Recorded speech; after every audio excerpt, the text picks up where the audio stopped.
on the fight, given what transpired after the fact, but to me, Joe, this was a calculated thing from Khabib Nurmagomedov. He was going to finish Conor McGregor, and he was going to jump the fence and go after Dylan Dennis. I don't think that was calculated. Okay. I think that was in the moment. He's full of passion, and I think Michael Bisping said it best, that I think Conor is going to come out the victim here, and Khabib's going to have a very difficult time getting a visa, getting a green card. This is incredibly disappointing.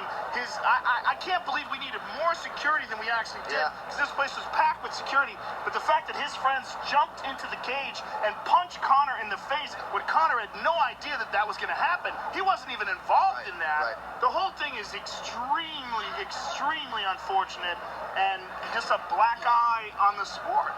Well, the worst part about it for me as a champion is, as a champion, you are supposed to be revered by everybody. Everybody's supposed to look up to you. Everybody does look up to you. And when you do something like that, kids are watching, families are watching, youngins, and this is how we really want to be treating each other. This is how we want to act as professionals and champions.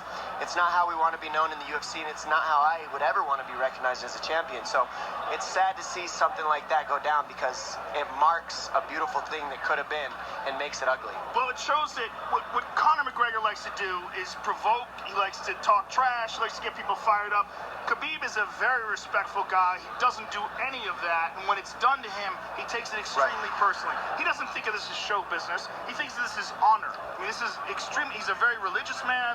This is very important to him that he has honor, and when someone disrespects him like that and insults him like that, he's not just going to stand there and take it. He doesn't care if he's the champion. He doesn't care if he loses his green card. He's going to do what he has to do, and someone should have stopped him. Someone from his camp should have stopped him.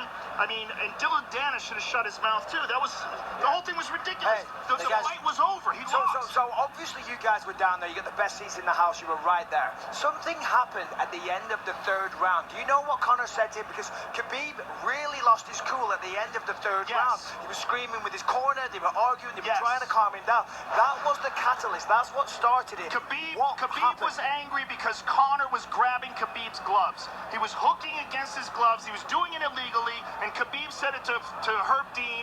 He said he did it 3 times. That's what it was all about. That's why he was fired up. And speaking of conversation, did you hear the conversation between Dylan and Khabib? I think something provocative was said to him that made him jump the fence. Were you guys close enough to hear what he said? We couldn't hear what he said, but Dylan absolutely was insulting Khabib and saying something to him and provoking him, and then Khabib just jumped over the cage and attacked him. Just jumped into the crowd. I couldn't believe my eyes while it was happening. I thought he was maybe going to get to the top of the cage and say, F you.